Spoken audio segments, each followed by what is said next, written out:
Welcome back to the Domicom channel. We're about to begin the third tutorial for the Warhammer 40k 5th edition rule set. In this tutorial, we've set it up much like a battle report to kind of go over stuff as they would occur in an actual game. In this battle, you have the Black Templars facing off against Tyranid and Ork army combination. While this is kind of unconventional, I don't have a whole lot of models to support a non-Space Marine army, but we had quite a few requests that we did a tutorial set based on swarm type tactics. So without further ado, let's go ahead and review what has transpired thus far. We're at the top of turn 3. The Ork and Tyranid player will be going next. One of the models that you don't see on the table is the Tyranid Hive Tyrant, who had assaulted the Land Raider before and unfortunately was not able to take it out, but did destroy 3 of its weapons. Side Sponson on that side, as well as the twin-linked assault cannon and the multi-melta on top.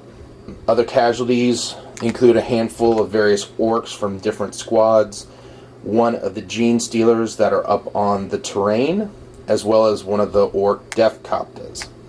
So again, we're going to be going into the top of turn 3.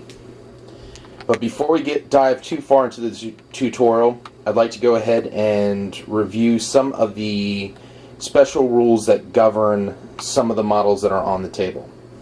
This won't be a complete set of special rules, but will include those that will be most pertinent to the tutorial pieces that I'll be presenting. Let's start off with Black Templar. Black Templars of 750 points or more must include one and only one Emperor's Champion. Emperor's Champion is an HQ choice that does not take up an HQ slot in the Force organization chart and has one of 4 vows. For this tutorial, the vow chosen is accept any challenge no matter the odds. This vow confers preferred enemy to the Black Templar Initiates and Dreadnoughts. The preferred enemy rule allows a model to re-roll 2 hit dice in the assault phase. The caveat for this vow is that if the Black Templar can assault, they must assault, regardless of if that unit can win. Devious opponents will try to use this to force Black Templars off objectives, but can be negated by firing rapid or heavy weapons or running during the shooting phase. The vow does not disappear should the Emperor's Champion die in battle. Black Templar captains have rights of battle. As long as they survive and are on the battlefield, all models may use their captain's leadership. Black Templars have Crusader squads instead of the Space Marine tactical squads. Crusader squads are comprised of initiates and neophytes. Lacking scouts, the Black Templar neophytes are effectively meat shields for the unit and do not receive the preferred enemy special rule. Should a Crusader squad receive any casualties during the shooting phase, they must pass a leadership test at the end of the shooting phase.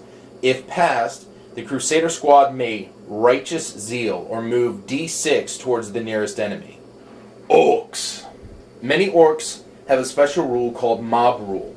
The way Mob Rule works, if the unit has more models than their base leadership score, then their leadership is the unit count.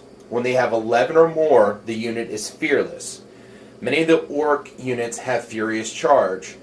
Should that unit assault, models with Furious Charge gain +1 strength and +1 initiative on their initial assault. While Orks have more special rules, these are the ones most pertinent to this tutorial.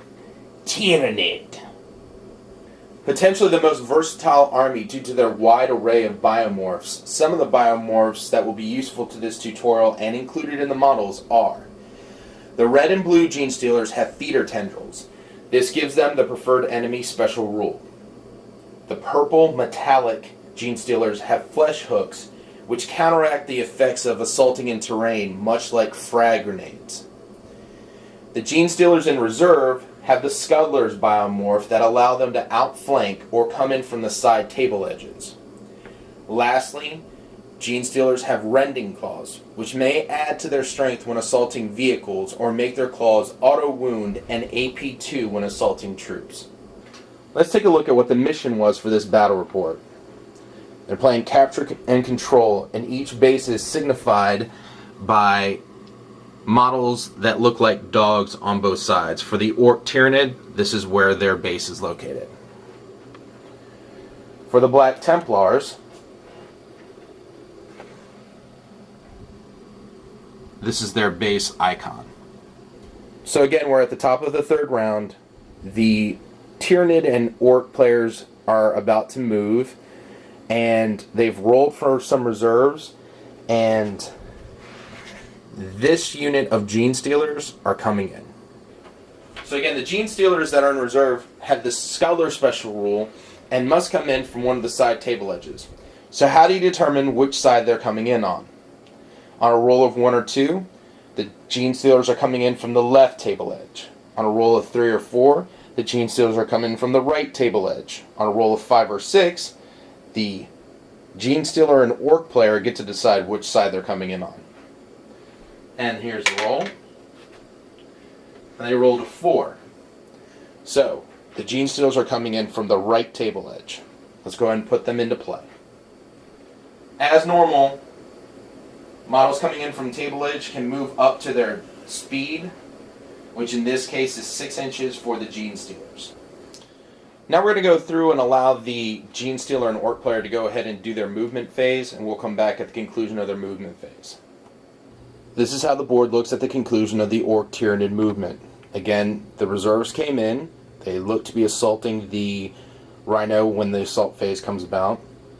The Ork war boss and knobs that he's commanding moved over to the side. The Death Copters moved up so they have equal range of either the Land Raider or the Dreadnought. Gene Stealers moved off of terrain to assault the Dreadnought. And the Ork boys on this side rushed forward 6 inches in an attempt to gun down and assault the Black Templars up on the ridge.